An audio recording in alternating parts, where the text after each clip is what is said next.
समानुपातिक तर्फको झण्डै 1 करोड मत गन्दा एमालेले करिब 33 र काङ्ग्रेसले 31 सिट पाउने। कान्तिपुर समाचारमा आज निर्वाचनको मतगणनामा भइरहेको ढिलाइले कहाँ पर्छ असर त्यसबारेको विशेष सामग्री, सुकुम्बासी समस्या र समाधानबारे एमाले अध्यक्ष ओलीलाई महानगर प्रमुख शाहले दिए जवाफ।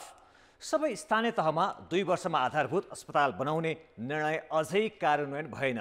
निलम्बित प्रधान न्यायाधीश चोलेन्द्र शमशेर जबरा विरुद्धको महाभियोग किन भयो अल्पत्र? नक्कली कलेजका सञ्चालक पक्राउ, अन्तर्राष्ट्रियमा युक्रेनमा जारी ऊर्जा सङ्कटबारे नेटो राष्ट्रको चासो र खेलकुदमा विश्वकपमा आज अमेरिका र इरान बीचको खेलमा कसले मार्ला बाजी। नमस्कार, अब मुख्य समाचार। मतगणना समयमै नसकिँदा नयाँ सरकार गठनमा ढिलाइ, अन्तिम नतिजा आउन अझै 2 साता लाग्ने। मुख्य दल भने सत्ता समीकरणको जोड घटाउमा। समानुपातिक तर्फको मतगणना अन्तिम चरणमा 7 वटा पार्टीले थ्रेसहोल्ड कटाउँदा एकीकृत समाजवादीलाई राष्ट्रिय दल बन्नै सकस। 90,000 को हाराहारीमा चाहिँ 1 सिट प्राप्त गर्ने जस्तो देखिन्छ। यद्यपि यो चाहिँ एकदम प्रारम्भिक अनुमान। वर्षौंदेखि राजनैतिक मुद्दा बनेको भूमिहीन समस्या समाधानमा सरकार उदासीन। वास्तविक सुकुम्बासीको तथ्याङ्कै छैन। बागमती किनारको बस्ती हटाउन भएन समन्वय। 10औं लाख युक्रेनीलाई विद्युत र खानेपानीको अभाव। रुसले चिसो मौसमलाई युद्धको हतियार बनाएको नेटो आबद्ध राष्ट्रको आरोप। ऊर्जा सङ्कट टार्न सहयोग। र विश्वकप प्री क्वार्टर फाइनल प्रवेशका लागि अमेरिका र इरानको खेल आज। इक्वेडरसँग सेनेगल र नेदरल्यान्डसँग कतार भिड्दै। वेल्सले इङ्ल्यान्डको सामना गर्ने। निर्वाचन र मतगणना समयमै नसकिँदा सरकार गठनमा ढिलाइ हुने देखिएको छ। मुख्य दलहरू सत्ता समीकरणको तयारीमा जुटे पनि प्रतिनिधि सभा र प्रदेशसभा निर्वाचनको अन्तिम मत परिणाम आउन कम्तीमा मङ्सिरभर कुर्नुपर्ने देखिन्छ। त्यसपछि बल्ल आयोगले परिणाम राष्ट्रपति कार्यालयलाई बुझाउने भएकोले पुस अघि नयाँ सरकार बन्न कठिन छ। राजनीतिक दलहरू सरकार गठनको कसरतमा लागे पनि निर्वाचनको मतगणना अझै सकिएको छैन। दोलखामा त विवादका कारण पुनः मतदान हुनै बाँकी छ। प्रत्यक्षतर्फ केही ठाउँमा र समानुपातिकको मतगणना जारी भएकाले दोलखाको समेत अन्तिम परिणाम आउन मङ्सिर अन्तिम सातासम्म लाग्ने निर्वाचन आयोगको अनुमान छ। एक पटक पुनः दलसँग पत्रचार गर्नुपर्ने हुन्छ। त्यसको लागि पनि टाइम दिनु पर्ला। 3 दिन 4 दिन 5 दिन 7 दिन कति हो, त्यो टाइमपछि उहाँबाट आएपछि अनि दलले फाइनल गर्ने हुनाले मलाई लाग्दैन यो महिना अगाडि हामीले राष्ट्रपति कहाँ प्रतिवेदन बुझाउन सक्छौँ। यसको अन्तिममा अथवा अर्को महिनाको फर्स्ट विकमा। मङ्सिर 4 गते भएको चुनावको अन्तिम परिणाम निर्वाचन आयोगले राष्ट्रपति समक्ष कहिले बुझाउँछ भन्ने टुङ्गो भइसकेको छैन। संविधान अनुसार निर्वाचन आयोगले विजयी सांसदको नामावली बुझाएपछि सरकारको सिफारिसमा राष्ट्रपतिले संसद बैठक आह्वान गर्ने व्यवस्था छ। संसदको पहिलो बैठक बसेको 35 दिनभित्र नयाँ सरकार गठन गरिसक्नुपर्ने हुन्छ। अन्तिम नामावली आइसकेपछि 35 दिनको समय हुन्छ। 35 दिनको अवधिभित्रमा चाहिँ सरकार गठन भइसक्नुपर्ने बाध्यात्मक अवस्था हो।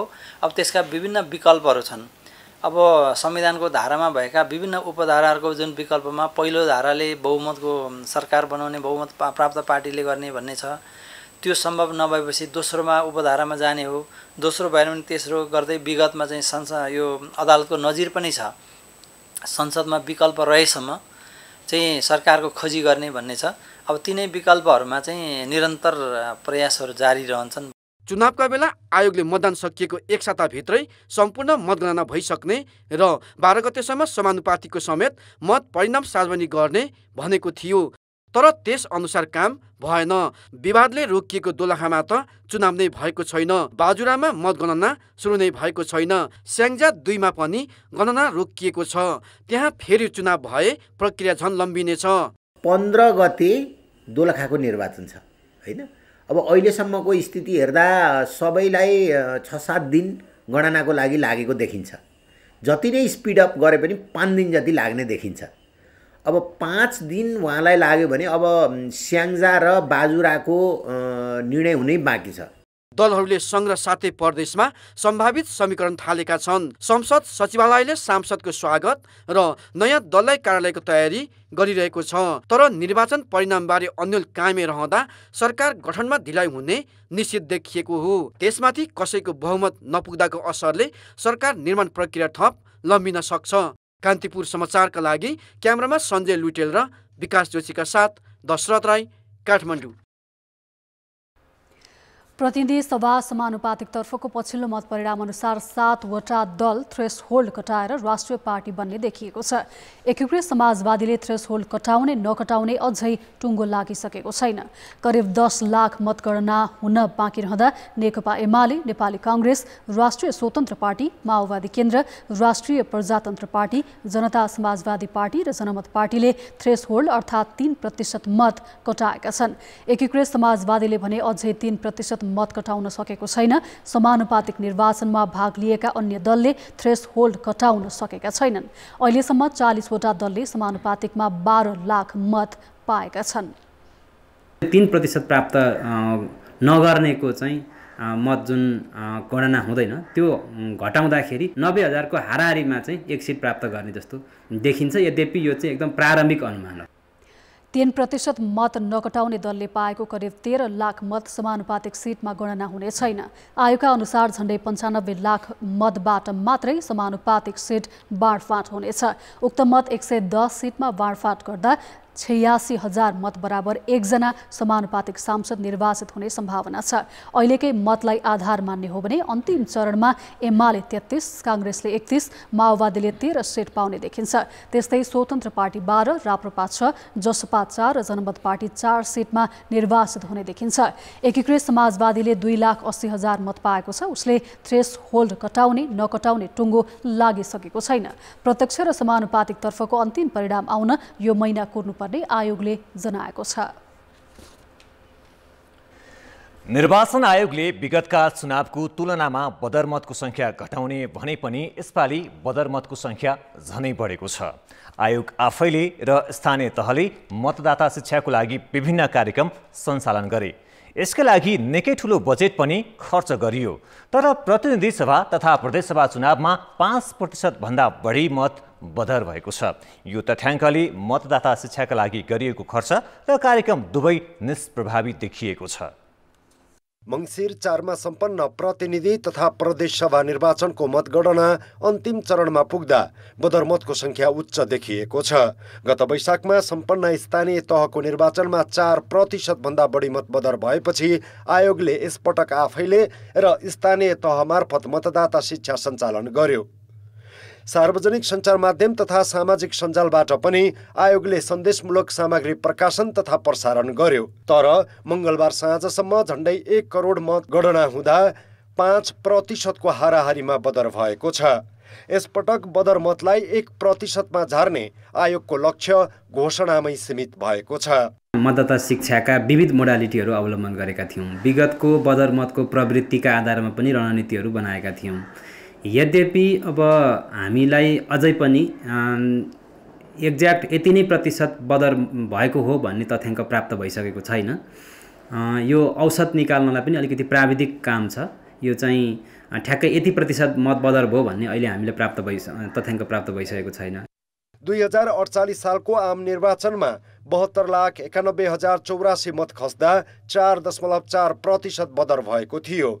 2.5 दशकपछि 2074 मा भएको प्रतिनिधि तथा प्रदेश सभा निर्वाचनमा बदर मत बढेर 5.17% पुग्यो। मतदातालाई कसरी मतदान गर्दा आफ्नो मत बदर हुँदैन भनेर सिकाउनु आयोगको जिम्मेवारी हो। बदरमत घटाउने लक्ष्य राख्ने तर सो अनुसार कार्यक्रम सञ्चालन नगर्ने प्रवृत्तिकै कारण बदरमतको संख्या घट्न नसकेको हो। यसपटक यो गठबन्धन गरिएको हुनाले राजनीतिक दलहरू बीचमै गठबन्धन भएको हुनाले मतदाताहरूमा अलमल थियो र त्यो अलमल पनि कस्तो भने अब कुन चिन्हमा एउटामा प्रतिनिधि सभामा प्रत्यक्षमा एउटा हाल्ने समानुपातिक, अर्को फेरि प्रदेशको प्रत्यक्षमा एउटा समानुपातिक अर्को, यो अलिक कन्फ्युजन थियो। त्यस कारणले मतदाता शिक्षा चाहिँ पुगेन। गत वैशाखमा स्थानीय तह निर्वाचनमा मतदाता शिक्षाका लागि प्रति मतदाता 284 रुपैयाँ खर्च भएको थियो। यसपालिको चुनावमा यही शीर्षकमा 50 करोड रुपैयाँ विनियोजन गरेको आयोगले खर्च विवरण भने तयार पारिसकेको छैन। मङ्सिर 4 को निर्वाचनमा कुल 1,79,88,570 मतदाता रहेकोमा करिब 61% मत खसेको थियो। कान्तिपुर समाचारका लागि क्यामेरामा सञ्जय लुटेलका साथ किरण अधिकारी, काठमाडौँ। सत्तारूढ माओवादी केन्द्रले यसपालि प्रतिनिधि सभाको प्रत्यक्षमा आधाभन्दा बढी सिट गुमाएको छ। प्रदेशमा पनि 2074 को निर्वाचनमा भन्दा बलियो देखिएन, तर पनि सरकार निर्माणका लागि माओवादी महत्त्वपूर्ण हिस्सा हुने देखिएको छ। सरकार गठनको लागि नेतृत्वले दौडधुप थालिसक्दा माओवादी भित्रै सत्तामा भन्दा प्रतिपक्षमा बसेर पार्टी निर्माणमा जुट्नुपर्ने माग भइरहेको छ। के माओवादी नेतृत्व सत्ता बाहिर रहला? यसपालिको प्रतिनिधि सभामा माओवादी केन्द्रले प्रत्यक्षमा जम्मा 17 सिट जितेको छ। समानुपातिकमा उसको मत अहिलेसम्म 12 लाख भन्दा तलै छ। दोस्रो र निर्णायक दल बन्ने उसको लक्ष्य समेत पूरा भएन। बरु पार्टी कमजोर हैसियतमा पुगेपछि माओवादीभित्र सरकारमा जान नहुने आवाज उठेको छ। युवा नेता कार्यकर्ताले प्रतिपक्षमा बसेर पार्टी निर्माणमा जुट्न नेतृत्वलाई दबाब दिन थालेका छन्। माओवादीले अहिले जुन जनमत पाएको छ यो प्रतिपक्षमा बस्ने जनमत हो। त्यो भएको हुनाले एकचोटि मेरो आग्रह के छ भन्दाखेरि हाम्रो नेतृत्वलाई पनि त्यो कुरा हामीले भनेका छौँ। अहिले काङ्ग्रेस र एमालेलाई नै मिलेर सरकार बनाउनुहोस् भन्ने हाम्रो आग्रह हुनुपर्छ। हामी चाहिँ प्रतिपक्षमै बस्नुपर्दछ। संगठन निर्माणमा युवा पुस्ताले जोड दिए पनि माओवादी नेतृत्व भने नयाँ सरकार समीकरणको दौडधुपमा लागिसकेको छ। अध्यक्ष पुष्पकमल दाहालले प्रधानमन्त्रीसँग भेटवार्ता मात्रै गरेका छैनन्, फेरि पनि गठबन्धनकै सरकार बनाउनु पर्ने भनिसके। पार्टीको मत खस्केको र पदाधिकारीहरू नै चुनावमा हारेको अवस्थामा समेत नेतृत्वलाई भने सत्ताकै हतारो देखिन्छ। कि त चाहिँ अब आम रूपमा एउटा राष्ट्रिय सहमतिको मोडलबाट गयो भने एउटा पक्ष होला, अन्यथा चाहिँ विधिले तय गरे अनुसार चाहिँ सहमति हुन नसक्दाको अवस्थामा एउटा विधिमा त जानुपर्ने हुन्छ। विधिमा जाने भन्ने बित्तिकै 51% कसले मिट गर्छ भन्ने कुरा नै आउँछ। त 51% मिट गर्ने सम्भावना चाहिँ अहिलेकै 5 दलीय गठबन्धनकै बढी सम्भावना देखिन्छ। 2064 सालको पहिलो संविधान सभामा 220 मध्ये 120 सिट जितेर माओवादी पहिलो दल बनेको थियो। दोस्रो संविधान सभामा 26 सिटमा खुम्चियो। 2074 को निर्वाचनमा एमालेसँग गठबन्धन गर्दा 165 सिटमा 36 क्षेत्र जितेको माओवादी अहिले फेरि 17 मा झरेको छ। जनमतले माओवादीलाई सरकारमा भन्दा संसद र सडकमा नै देख्न चाहेको कतिपयको बुझाइ छ। तर व्यवस्था रक्षा, राजनीतिक स्थिरता र गठबन्धनको सहकार्य बलियो बनाउने नाममा माओवादी सत्तामै रहने सङ्केत देखिसकेको छ। अहिले एजेन्डा जोगाउने कुरा, एजेन्डा कार्यान्वयन गर्ने कुरा सरकारभन्दा बाहिर रहेर दबाब दिएर कार्यान्वयन गराउन सकिन्छ।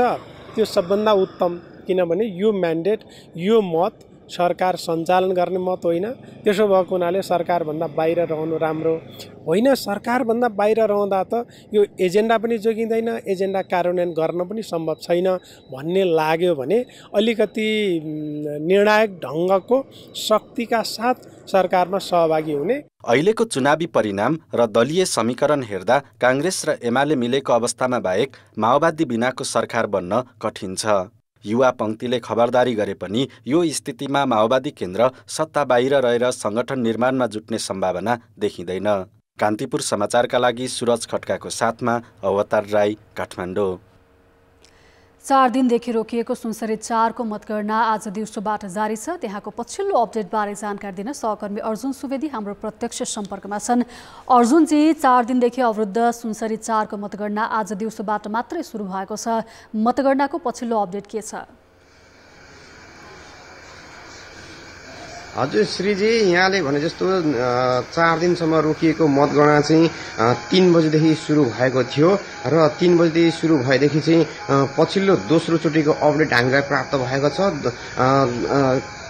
रोकिँदासम्म पनि झिनो मतले अगाडि रहनुभएका काङ्ग्रेस उम्मेदवार ज्ञानेन्द्र बहादुर कार्कीले अहिले पनि अग्रता कायमै गरिरहेको अवस्था छ। पछिल्लो मत परिणाम अनुसार नेपाली काङ्ग्रेसका उम्मेदवार ज्ञानेन्द्र बहादुर कार्कीले 24,128 मत ल्याएर अग्रता कायम गर्दा नेकपा एमालेका उम्मेदवार जगदीश प्रसाद कुसियतले 23,926 मत ल्याएर चाहिँ उहाँलाई पछ्याइरहनु भएको छ। उहाँहरू दुईजनाको मतान्तर अहिले 202 मत रहेको छ। विवादित क्षेत्रको मतगणना भइरहँदा मतगणनालाई सुरक्षित एवं व्यवस्थित बनाउन के गरिएको छ? जस्तो फेरि पनि विवाद नहोस्, मतगणना नरोकियोस् भन्ने अभिप्रायले चाहिँ सर्वपक्षीय बैठकमा चाहिँ केही सीमित कर्मचारीहरूलाई चाहिँ अलिकति कडा सुरक्षाका बीच चाहिँ उहाँहरूको परिचय पत्र चेक गरेर चाहिँ दलका प्रतिनिधिहरूलाई पनि सीमित प्रतिनिधिहरूलाई मात्र मतगणना स्थलमा छिर्न दिएको छ भने सीसीटीभी फुटेजमा चाहिँ निगरानी गरिएको छ र योभन्दा अगाडि चाहिँ केही बढी सङ्ख्यामा चाहिँ दलका प्रतिनिधि भए पनि थप विवाद नहोस् भनेर चाहिँ सीमित सङ्ख्यामा चाहिँ दलका प्रतिनिधिहरूलाई प्रवेश दिएर चाहिँ मतगणनालाई चाहिँ व्यवस्थित बनाउने प्रयास गरिएको छ। अब कति मत गर्न बाँकी छ? अन्तिम परिणाम आउन अझै कति समय लाग्छ होला? हजुर, मतगणना सुरु भएको दिनदेखि नै सुनसरीमा चाहिँ निकै सुस्त गतिमा मतगणना भइरहेछ होइन। अलिकति मतगणनालाई व्यवस्थित अलिकति तीव्र गति रूप दिनको लागि चाहिँ तीव्र गतिमा गणना गर्नको लागि चाहिँ यहाँको निर्वाचन अधिकृत कार्यालयले चाहिँ खासै चासो नदेखाएको, पहल नगरेको भनेर चाहिँ व्यापक गुनासो भइरहेको छ। यही अवस्थामा योभन्दा अगाडि मतगणना जुन रूपमा गरिएको थियो त्यही रूपमा चाहिँ गणना गर्ने हो भने अब यहाँको मत गन्न लगभग 18,000 बाँकी छ। यो मतगणना चाहिँ भोलि मध्यरातसम्म चाहिँ आउने अनुमान गर्न सकिन्छ। श्रीजी धन्यवाद। उहाँ हुनुहुन्थ्यो सुनसरी स्थित सहकर्मी अर्जुन सुवेदी। सुनसरी क्षेत्र नम्बर 4 मा मतगणना जारी छ, जहाँ काङ्ग्रेस उम्मेदवार ज्ञानेन्द्र बहादुर कार्कीले अग्रता लिइरहेका छन्। ब्रेकपछि समाचारमा पुनः स्वागत छ।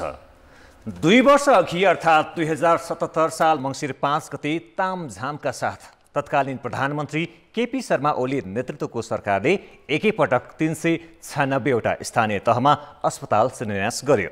सबै स्थानीय तहमा 2 वर्षभित्र आधारभूत अस्पताल बनाउने घोषणा गरे पनि शिलान्यास भएको 2 वर्षसम्म कुनै पनि संरचना तयार भएका छैनन्। 266 ठाउँमा त काम नै सुरु भएको छैन। धनुषाको औरही गाउँपालिकाले अस्पताल बनाउन पोखरी पुरेर जग्गा लियो, तर त्यसभन्दा बढी कुनै पनि काम हुन सकेको छैन। दैलेखका 11 मध्ये 10वटा पालिकामा अस्पताल निर्माणका लागि जग समेत खनिएको छैन। 5 देखि 15 सयको अस्पताल बनाउन केन्द्रसँग स्वीकृति लिए पनि 266 पालिकाको प्रगति शून्य छ। अझ नयाँ प्रतिनिधि चयन भएर आएपछि त पुराना आयोजना अलपत्र जस्तै भएका छन्। काम सुरु हुने प्रक्रियामा यो विभिन्न सङ्घीय सरकारमा आचार संहिताको कारणहरूले गर्दाखेरि जुन हामीले निकासाहरू पाउनुपर्ने त्यो निकासा हामीले समयमा पाउन सकेको छैनौँ। यस्ता योजनाहरू हाम्रो पालिकाभित्र बनिराखेका यी गौरवका योजनाहरूको हामी लगायत हाम्रो पुरै टिमले यहाँ अनुगमन गरिरहनु पर्ने हुन्थ्यो। यो पालिका र पालिकाको पनि एउटा किसिमको कमजोरी छ। सरकारले 2 वर्षभित्रै अस्पताल बनाइसक्ने भनेको थियो, तर 396 अस्पतालको एकैपटक शिलान्यास भएकोमा 300वटा अस्पताल बनाउन मात्र प्रक्रिया पूरा भएर रकम निकासा भएको छ। त्यसैगरी दोस्रो चरणमा 259 अस्पताल शिलान्यास गरिएकोमा 89वटाको मात्रै बजेट निकासा भएको छ। शिलान्यास गरिएका मध्ये 266 अस्पतालको कुनै पनि काम अघि बढेको छैन। जग्गा प्राप्ति लगायतको अब त्यसको सबै विस्तृत परियोजना तयार गर्ने क्रममा सबै हिसाबले उपयुक्त नभएको ठाउँहरूको चाहिँ कामहरू अगाडि बढ्न सकेको अवस्थाहरू चाहिँ छैन। संविधानले स्वास्थ्यलाई मौलिक हकको रूपमा राखेर आधारभूत स्वास्थ्यलाई निशुल्क हुने भनेको छ, तर आधारभूत सेवा लिने नागरिकले शास्ति भोग्नुपर्छ। यति ठुलो महत्त्व राख्ने मेडिकल छिटै बनिदिएको भए जनताले नेपालगञ्जमा काठमाडौँमा सुर्खेतमा लिने सेवा सुविधा यतैबाट लिन सक्नुहुन्थ्यो। यो असाध्यै भयानक समस्या हो। ये बनला छ बहुत सुविधा होती बढ़िया होते ये से गेला से ये से बढ़िया होते ये बड़ दुब खर्च होइछ। त्यसो त कतिपय स्थानीय तहले स्वास्थ्यका संरचना बनाउन चासो नदिएको पाइन्छ। अझ आवश्यक उपकरण र जनशक्ति समेत अभाव छ। यस्तो अवस्थामा सङ्घीय सरकारले नै समस्या समाधानको पहल गर्नुपर्ने देखिन्छ। कान्तिपुर समाचारका लागि जिल्ला सहकर्मीहरू र क्यामेरामा विकास जोशीका साथ कृपाल गौतम, काठमाडौँ। काठमाडौँका नदी किनारमा बसेका अव्यवस्थित बस्ती व्यवस्थापन गरी सहरी सौन्दर्य बढाउने कुरा पटक पटक उठ्छन्, योजना पनि बनाइन्छन्, तर अहिलेसम्म ठोस कार्यान्वयनमा आउन सकेका छैनन्। अहिलेसम्म 3 पटक यस्ता बस्ती व्यवस्थापन गर्ने प्रयास भए पनि टुङ्गोमा नपुर्याई छाडिएका छन्। थापाथली स्थित सुकुम्बासी बस्तीमा डोजर चलाउन गएको काठमाडौँ महानगरको प्रहरी टोलीलाई सोमबार स्थानीयले ढुङ्गामुढा गरे। उनीहरूले मङ्गलबार महानगर कार्यालय घेराउ गरे। आफूहरूलाई उचित विकल्प दिनुपर्ने उनीहरूको माग छ। जोखिमयुक्तलाई तपाईँको चाहिँ जोखिम मुक्त बनाउनु पर्यो। स्थानीय स्तरमा सकेसम्म चाहिँ स्थानीय अरू अन्य ठाउँमा सारेर पनि उहाँहरूलाई बसोबासको ग्यारेन्टी गर्नु पर्यो र जोखिम मुक्त छ भने बसेकै ठाउँमा भनेर हामीले भनिरहेको हो। सुकुम्बासी बस्ती व्यवस्थापन गर्ने प्रयास यो पहिलो थिएन। 2068मा पनि तत्कालीन प्रधानमन्त्री बाबुराम भट्टराईको पालामा थापाथली किनारको बस्ती डोजर लगाएर हटाइयो। सुकुम्बासीकै लागि भनेर काठमाडौँ उपत्यका विकास प्राधिकरणले 14 करोड 37 लाख रुपैयाँ खर्चेर इचङ्गुमा भवन पनि बनायो। तर सुकुम्बासी पहिचानको प्रक्रिया अघि नबढ्दा भवन प्रयोगविहीन बन्यो। उनीहरूलाई व्यवस्थापन गर्ने कार्यमा ढिला सुस्ती गर्दा साँच्चीकै भनिएका सुकुम्बासीहरू अझै पनि ती नदी किनारमा अव्यवस्थित रूपमा बस्न बाध्य छन् र तिनलाई व्यवस्थापन गर्ने भन्दै विभिन्न बनेका एकीकृत बस्ती र भवनहरू यति बेला खाली छन् भने कति अन्य निकायहरूले प्रयोग गरिरहेको अवस्था छ। कति परिवार खास सुकुम्बासी हुन् भन्ने तथ्याङ्क समेत सरकारी निकायसँग छैन, न त यस्ता बस्ती व्यवस्थित गर्ने ठोस कार्ययोजना नै। त्यसले यसलाई चाहिँ तपाईँले भने यो प्रब्लम भन्ने चाहिँ शब्द प्रयोगै गर्न पाइँदैन। त्यो अकौशल मान्छे, त्यो चाहिँ होइन व्यवस्थापन गर्न नजान्ने मान्छेले भन्ने हो। किन मेरो समयकालमा पनि त थियो नि होइन। त्यसलाई चाहिँ राजनीतिक चाहिँ प्रभावको कारणले केही चाहिँ एकदम कन्ट्रोल किसिमले केही ठाउँमा चाहिँ जम्मा गरे होलान्। तर त्यो इस्युले चाहिँ डिल गर्ने भन्ने मनसा राख्यो भने त्यो केही समयपछि चाहिँ यो समाधान हुन्छ। राजधानीको नदी किनारमा सरकारी जग्गा ओगटेर बसोबास गर्ने क्रम 2036 सालदेखि नै सुरु भए पनि 2046 पछि तीव्र रूपमा वृद्धि भएको हो। शहरी विकास मन्त्रालयका अनुसार 2042 सालमा 17वटा बस्तीमा 2134 परिवार काठमाडौँ उपत्यकामा बसोबास गर्थे। 2060 सम्म आइपुग्दा यस्ता बस्तीको संख्या तीव्रले वृद्धि भयो, जसमा 14,500 परिवारको बसोबास रह्यो। 2068मा केही समय हटाइएको थापाथली किनारको सुकुम्बासी बस्तीमा बस्ने परिवार पनि अहिले 150 पुगिसकेका छन्। सुकुम्बासी पहिचान गर्ने र भूमिहीन यथोचित व्यवस्थापन गर्न भनेर राष्ट्रिय भूमि आयोग पनि बनाइएको छ। तर यो निकाय पनि सुकुम्बासीको पहिचान स्थानीय तहले गर्नुपर्ने भन्दै पन्छिरहेको छ। महानगरले लगत सङ्कलन गर्ने, प्रमाणीकरण गर्ने काम नगर्ने अनि उनीहरूको जनताको चाहिँ संविधान प्रदत्त अधिकार हनन हुने गरी डोजर लिएर जाने भन्ने जो छ त्यो गलत छ। यसले जनताको संविधान प्रदत्त अधिकार हनन हुन्छ, हाम्रो काममा बाधा उत्पन्न हुन्छ। राजनीतिक दल र सरकारको व्यवस्थाले सुकुम्बासी बस्ती व्यवस्थापनलाई अझ जटिल बनाइरहेको छ। यसैले उचित बसोबासको माग गर्दै आइरहेका सुकुम्बासीका समस्या समाधान गर्दै बस्ती व्यवस्थापन गर्न सबैले पहल गर्नुपर्ने देखिन्छ। कान्तिपुर समाचारका लागि क्यामेरामा पशुपति बुढाथोकीका साथ सृजना बास्तोला र सुबिन्द्र श्रेष्ठ, काठमाडौँ। थापाथली स्थित बागमती नदी किनारको अतिक्रमित बस्तीका टहरा हटाउने प्रयासमा काठमाडौँ महानगरपालिका र सुरक्षा निकाय बीच समन्वय नभएको देखिएको छ। महानगरको टोली हिजो बस्ती हटाउन जाँदा स्थानीयले विरोध गरेका थिए। स्थानीयले घरेलु हतियारसहित प्रदर्शन र ढुङ्गा मुढा गरेपछि केही नगर प्रहरी घाइते भएका थिए। तर भिड नियन्त्रणमा नेपाल प्रहरी र सशस्त्र प्रहरी बल बीच समन्वय देखिएन। काठमाडौँ महानगरपालिका प्रशासनले असहयोग गरेको आरोप लगाएको छ। महानगरले घटनामा 36 सुरक्षाकर्मी घाइते भएको बताएको छ। प्रहरीले भने 3 जना मात्रै अस्पतालमा उपचार गरिरहेको जनाएको छ। महानगरपालिका सुरक्षाकर्मी र डोजर लिएर गएको समयमा नेपाल प्रहरी र सशस्त्र प्रहरी बल पनि पुगेका थिए। तर भत्काउने काम महानगरको भएकाले आफूहरू टाढै बसेर सुरक्षा दिएको र स्थानीयले टाढैबाट ढुङ्गा हानेपछि नगर प्रहरी भागेको प्रहरी उपत्यका प्रहरीका एक अधिकृतले बताएका छन्। काठमाडौँका प्रमुख जिल्ला अधिकारी घनश्याम गौतमले महानगरपालिकाले गरेको काममा सुरक्षा दिएको दावी गरे, तर उनले औपचारिक जानकारी दिन भने अस्वीकार गरे। प्रहरी अधिकारीहरू पनि त्यसबारे औपचारिक रूपमा बोल्न चाहेनन्। थापाथली स्थित बागमती किनारका सुकुम्बासी हटाउने विषयमा एमाले अध्यक्ष केपी शर्मा ओली र काठमाडौँ महानगरपालिकाका प्रमुख बालेन्द्र शाहबीच सवाल जवाफ चलेको छ। पूर्व प्रधानमन्त्री समेत रहेका एमाले अध्यक्ष ओलीले आज दिउँसो पार्टी कार्यालयमा आयोजित कार्यक्रममा बल प्रयोग गरेर सुकुम्बासी समस्या समाधान नहुने बताएका थिए। उनले विकल्प नदिई महानगरले सुकुम्बासीमाथि बल प्रयोग गर्नु गलत भएको बताए। त्यहाँ कुन शत्रु बसेका छन्? गरिब गुरुबा बसेका छन्। ती कुनै शत्रु त होइन। सरकारले पुरा मद्दत गरिदिएन, पुलिस समयमा आइदिएन, पुलिस समयमा आएको भएदेखि सोझाइहालिन्थ्यो, ठिक लगाइहालिन्थ्यो। के भने त्यो चुप लागेर छाप्रामा खोला किनारमा बसिया जनतालाई ठिक लगाएर कुन बहादुरी पाइन्छ? ओलीको उक्त अभिव्यक्तिप्रति असन्तुष्टि जनाउँदै महानगर प्रमुख शाहले सुकुम्बासीलाई ओलीले भोट ब्याङ्क मात्रै बनाएको टिप्पणी गरेका छन्। सामाजिक सञ्जाल मार्फत जवाफ फर्काउँदै शाहले पटक पटक मन्त्री र प्रधानमन्त्री बन्दा पनि ओलीले सुकुम्बासी समस्या समाधान गर्न नसकेको आरोप लगाएका छन्। 14वटा भूमि आयोग बन्दा पनि सुकुम्बासी समस्या समाधान गर्न नसकेको उनको भनाइ छ। अब जनताको आवाज हामीले आज 7 प्रदेशमा सोधेका छौँ। भूमिहीन र अव्यवस्थित बसोबासका समस्या समाधान गर्न सरकारले के गर्नु पर्ला?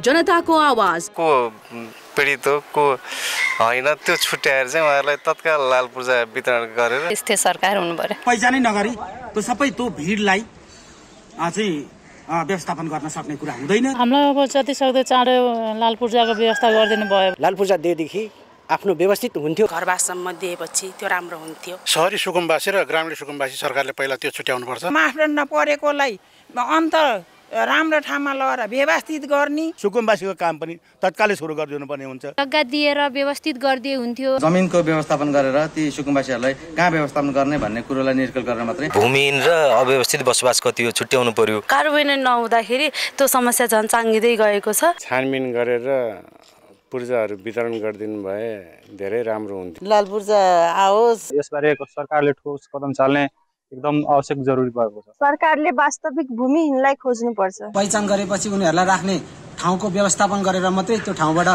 हटाउँदा उचित हुन्छ। हामीलाई बसोबास चाहियो। व्यवस्थित घरवास दिदिया भए ठिक हुन्थ्यो। 10 वर्षदेखि बसोबास गरेर आएको छ भने तिनीलाई त्यही पूर्जा सहितको व्यवस्थापन गर्नुपर्छ। नेपाल सरकारले हामीहरूलाई चाहिँ थायी रूपले जुन ठाउँमा घर छ त्यही ठाउँमा हामीहरूलाई व्यवस्थापन गरिदियोस्। भूमिहीनहरूलाई पहिचान गरेर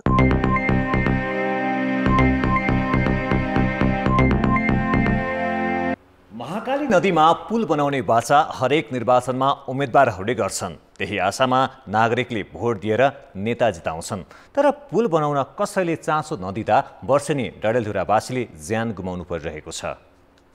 प्रधानमन्त्री शेरबहादुर देउवाले 2051 साल यताका हरेक निर्वाचनमा डडेलधुराको महाकाली नदी बङ्गाटमा पुल बनाउने आश्वासन दिँदै आए। यसपालि पनि पुल निर्माणको प्रतिबद्धता जनाएर उनले 7औं पटक चुनाव जितिसकेका छन्। तर पुल बन्दा र सहज रूपमा आवाजावत गर्न पाउला भन्ने डडेलधुरावासीको आशा अझै पूरा हुन सकेको छैन। मलाई विश्वास छ सम्भाव्यता देन गर्दै हुनुहुन्छ उहाँले। सम्भव छ भने पुल अवश्य नै बन्दैछ, नभए चाहिँ कमसेकम भएन झोलुगे पुल सबै भए पनि बनाएर छोड्ने विश्वास दिलाउन चाहन्छु। महाकालीमा पुल नहुँदा भित्री मध्य क्षेत्रका जोकबुढा, शीर्ष, आलताल, रूपालका बासिन्दाले वर्षेनी ज्यान गुमाउनु परिरहेको छ। स्थानीय ट्युब र काठेढुङ्गामा यात्रा गर्न बाध्य छन्। दैनिक उपभोग्य वस्तु खरिददेखि रोजगारीका लागि भारत जाने व्यक्ति पुल नभएकै कारण ज्यान जोखिममा पारेर आवाजावत गर्न बाध्य हुन्। 7 वर्ष अघि सरकारले 2 मुलुक जोड्न पुल निर्माण गर्ने भन्दै सर्वे समेत गराएको हो। तर त्यसपछि पनि कुनै काम अघि बढेको छैन। हाम्रो नेपाल सरकारमा त त्यही पनि सुविधा हुन सकेन। यो कतिजनाको ज्यान जान सक्छ। हामी काठमा वारिपारी तर्नलाई हामीलाई जोखिम छ। जिल्लाकै 60,000 भन्दा बढी जनसङ्ख्या रहेको जोकबुढा, आलेताल, शीर्ष र रूपाल क्षेत्रका करिब 150 किलोमिटर महाकाली नदीसम्म भारतको सिमानामा कुनै पुल छैन। महाकाली नदी तर्न खोज्दा 5 वर्षमा 15 जनाले ज्यान गुमाइसकेका छन्। 1 दशक यता सरकारले महाकाली नदीमा 4वटा पुल बनाउने घोषणा गरे पनि प्रगति शून्य छ। पुल बने फलफुल र तरकारी भारतमा बेचेर आय आर्जन गर्न सकिने आशामा स्थानीय छन्। सर्वे गर्ने टिम पनि आयो र अहिले यो कुन स्थानमा कुन प्रक्रियाबाट यो रोकियो यो कुरा थाहा भएको छैन। भारत आवत-जावत गर्नेको संख्या बढी भएका कारण परशुराम नगरपालिकाले परिगाउँ र सिसमजलामा 2वटा काठेढुङ्गा सञ्चालन गर्ने गर्दछ। पटक पटक जनतालाई सपना मात्रै देखाउने भन्दा पनि महाकाली नदीमा सहजै आवत-जावत गर्ने व्यवस्था मिलाउनुतर्फ ध्यान दिनु जरुरी देखिन्छ। कान्तिपुर समाचारका लागि वरुण पनेरू, डडेलधुरा। अब जनमतको अन्तिम परिणाम। जनमतमा हिजो हाम्रो प्रश्न थियो, संसदमा धेरै पार्टीको उपस्थिति हुनुलाई के भन्ने? ए लोकतन्त्रको सुन्दरता, अस्थिरताको जोखिम र सी स्वाभाविक जनमत। जनमतको अन्तिम परिणाम यस्तो छ: ए लोकतन्त्रको सुन्दरतामा 26%, बी अस्थिरताको जोखिममा 60% र सी स्वाभाविक जनमतमा मात्र 14% मत प्राप्त भएको छ। अब जनमतमा आजको प्रश्न। जनमतमा आज हाम्रो प्रश्न छ: सबै स्थानीय तहमा 2 वर्षभित्र आधारभूत अस्पताल बनाउने लक्ष्य किन पूरा नभएको होला? ए हचुवाको योजना, बी सरकार परिवर्तनको असर र सी निर्माण व्यवसायको लापरवाही। जनमतको अन्तिम परिणाम भोलि साँझ 8 बजेको कान्तिपुर समाचारमा प्रसारण गर्नेछौँ। कृपया NEWS news space A, B वा C टाइप गरी 34001 SMS गरी आफ्नो मत व्यक्त गर्नुहोला। अर्थ र विकास। बीमा कम्पनीहरूले कोरोना बीमाको भुक्तानी सुरु गरेका छन्। करिब 1.5 वर्षदेखि रोकिएको बीमा बापतको रकम आजदेखि भुक्तान गर्न सुरु भएको हो। पहिलो चरणमा करिब 16,000 बिमितले यस्तो भुक्तानी पाउने बीमा प्राधिकरणले जनाएको छ। सरकारले 1 अर्ब 14 करोड रुपैयाँ कोरोना बीमा कोषमा पठाएसँगै भुक्तानी प्रक्रिया अघि बढेको हो। बीमा कम्पनीले 45 करोड जम्मा गरे पनि करिब 21 करोड दायित्व भएको पुनर्बीमा कम्पनीले भने अझै कोषमा रकम पठाएको छैन। पुनर्बीमाले रकम पठाएपछि थप 2,000ले पनि रकम पाउनेछन्। अहिले भुक्तान पाउनेहरूको सूची विभिन्न बीमा कम्पनीले आफ्नो वेबसाइट मार्फत सार्वजनिक गरेका छन्। त्यो बिमा कम्पनीबाट नै वितरण हुन्छ पहिलो कुरो, र उनीहरूको वेबसाइटमा त्यहाँ राखिदिएको हुन्छ। कोले पाउँछ भनेर उनीहरूले वेबसाइटमा त्यहाँ राखिदिएको हुन्छ। PCR पोजिटिभ भएको र दर्ता मितिलाई हामी पहिलो प्राथमिकता दिन्छौँ। त्यो प्राथमिकता अनुसार बाँड्छौँ र अहिले चाहिँ सर्वसाधारण जनतालाई, विशेष गरेर सर्वसाधारण जनतालाई दिने भनेर हामीले भनिसकेका छौँ। अहिले सरकारी कर्मचारी र संस्थाले नै बिमा गरिदिएका निजी क्षेत्रका कर्मचारीले भने रकम पाउने छैनन्। कुल 12.5 अर्ब बराबरको रकम मध्ये अहिले 1 अर्ब 81 करोड मात्रै भुक्तानी हुनेछ। नेपाल राष्ट्र ब्याङ्कले गरेको मौद्रिक नीतिको समीक्षाप्रति निजी क्षेत्रले असन्तुष्टि जनाएको छ। मौद्रिक नीतिलाई समयानुकूल संशोधन गर्नुपर्ने, अन्यथा आन्दोलनमा जाने चेतावनी पनि निजी क्षेत्रले दिएको छ। नेपाल उद्योग वाणिज्य महासंघले आज पत्रकार सम्मेलन गरी राष्ट्र ब्याङ्कले समयमै ब्याङ्कहरूको कर्जा प्रवाह नियमन गर्न नसक्दा लगानी योग्य रकम अभावसँगै उच्च ब्याज दरको समस्या आएको बताएको हो। आर्थिक गतिविधि सुस्त भएको र उद्योग तथा व्यवसाय नै खुम्चिएको महासंघले जनाएको छ। महासंघले गरेको अध्ययन अनुसार सिमेन्ट तथा फलाम उद्योग 30% क्षमतामा चलेका छन्। सवारी साधनको कारोबार 75 र दैनिक उपभोग्य वस्तुको कारोबार 18%ले घटेको पनि महासंघले जनाएको छ। सर्वसाधारणको क्रिया शक्ति एकदमै कम भएर गएको छ। मूलतः बाह्य क्षेत्र सन्तुलन मिलाउनको लागि ब्याज दर बढाउनुको साथै अप्रत्यक्ष एवं प्रत्यक्ष आयात नियन्त्रण गरिएको थियो। आयात रोकिँदा अटोमोटिभ बाहेक अन्य सामान भत्सा छलेर आइरहेको छ। अहिले बजारमा केही सामानको पनि सर्टेज हामीले देखेका छैनौँ। बजारमा 10% को मूल्य वृद्धि रहेकोमा राष्ट्र ब्याङ्कले 8.5% मात्रै देखाएको महासंघको दावी छ। चालु पुँजी कर्जा तत्काल कार्यान्वयनमा ल्याउन नहुने र यसलाई 2 वर्षका लागि स्थगित गर्नुपर्ने महासंघको सुझाव छ। उत्पादनमूलक क्षेत्रलाई अन्य क्षेत्रभन्दा कम ब्याजमा ऋण दिने व्यवस्था तत्काल कार्यान्वयन गर्न पनि महासंघले माग गरेको छ। खेलकुद समाचार। कान्तिपुर खेलकुद समाचारमा स्वागत छ। फिफा विश्वकपमा आज समूह ए का अन्तिम चरणका खेल हुँदैछन्। यो समूहबाट कुनै पनि टिमले नकआउट चरणमा स्थान बनाएका छैनन्। त्यसैले आज भइरहेका दुवै खेल रोमाञ्चक हुने अनुमान छ। विश्व टेबल टेनिस च्याम्पियनसिपको दक्षिण एसियाली छनौट आगामी मङ्सिर 22 देखि 25 गतेसम्म नेपालमा आयोजना हुने भएको छ। नेपालले इतिहासमै पहिलो पटक टेबल टेनिसको क्षेत्रीय छनौट आयोजना गर्न लागेको हो। अखिल नेपाल टेबल टेनिस सङ्घले एक कार्यक्रम आयोजना गरी विश्व प्रतिस्पर्धाको दक्षिण एसियाली क्षेत्रीय छनौट नेपालमा हुन लागेको बताएको हो। टेबल टेनिसको इतिहासमा नेपालमा हुन लागेको यो नै सबैभन्दा ठूलो प्रतियोगिता समेत हो। प्रतियोगिता लैनचौर स्थित राष्ट्रिय टेबल टेनिसको प्रशिक्षण केन्द्रमा आयोजना हुनेछ। प्रतियोगिताको सबै तयारी पूरा भए पनि लाइट राख्न भने बाँकी रहेको सङ्घले बताएको छ। प्रतियोगितामा नेपालसँगै भारत, पाकिस्तान, बङ्गलादेश, श्रीलङ्का र मालदिप्सका 60 खेलाडीको सहभागिता रहने जनाइएको छ। प्रत्येक देशका 5 पुरुष र 5 महिला गरी 10-10 खेलाडीले प्रतिस्पर्धा गर्नेछन्। लिगकम नकआउटका आधारमा हुने प्रतियोगिताबाट 16 महिला र 16 पुरुष एसियाली प्रतिस्पर्धाका लागि छनौट हुनेछन्। नेपालका रुबिन महर्जन, प्रदीप रोक्का, संयोग कपाली, विनेश खनिया र शिवसुन्दर गोथेले पुरुषतर्फ तथा महिलातर्फ नविता श्रेष्ठ, एलिना महर्जन, रविना महर्जन, शिखा सुवाल र इभाना थापा मगरले प्रतिस्पर्धा गर्नेछन्। बागमती प्रदेशले अन्डर 19 एकदिवसीय राष्ट्रिय क्रिकेटमा लगातार चौथो जित हात पारेको छ। कर्णाली प्रदेशलाई 7 विकेटले पराजित गर्दै बागमतीले प्रतियोगिताको फाइनल खेल्ने सम्भावना बलियो बनाएको हो। कर्णाली भने 2 खेल बाँकी हुँदै प्रतियोगिताबाट बाहिरियो। कीर्तिपुर स्थित टेउ क्रिकेट मैदानमा कर्णालीले टस जितेर ब्याटिङ रोज्यो। 36 ओभर 2 बलमा 130 रन बनाउँदा टिम अल आउट हुन पुग्यो। ओपनर विपिन रावल र मनिष थापाले पहिलो विकेटका लागि 37 रनको साझेदारीसहित मध्यम सुरुवात दिलाएका थिए। थापा 25 रनमा आउट भए। 9औं विकेटको रूपमा आउट भएका रावलले 9 चौकाको मद्दतमा 68 रनको अर्धशतकीय इनिङ्स खेले। यो बीचमा अन्य ब्याटरले रावलसँग गतिलो साझेदारी निभाउन सकेनन्। मध्यक्रमका अनुरोध कुँवरले 11 रन बनाउँदा बाँकी खेलाडीले दोहोरो अङ्कको स्कोर छुन सकेनन्। सक्रिय कार्कीले 5 र अहमद राजाले 3 विकेट लिए। 130 रनको लक्ष्य बागमतीले 30 ओभर 1 बलमा मात्र 3 विकेटको क्षतिमा भेटायो। कप्तान आकाश पौडेल र लक्की कठायतले शतकीय साझेदारी गरे। पौडेल 59 रनमा आउट हुँदा कठायत 51 रनमा अभिजित रहे। आवाज शाह, अनुज चुनारा र युनिस सिंहले 1-1 विकेट हात पारे। जितसँगै 4 खेलमा 8 अङ्क बनाएको बागमती दोस्रो स्थानमा यथावत रह्यो। समान खेलमा समान अङ्क बनाएको सुदूरपश्चिम तालिकाको शीर्ष स्थानमा छ। 5औं स्थानको कर्णालीको भने 2 अङ्क मात्र रहेको छ। खेलकुद समाचार अहिलेलाई यति नै। कान्तिपुर समाचार अहिलेलाई सकियो। कान्तिपुर टेलिभिजन हेर्दै गर्नुहोला। नमस्ते।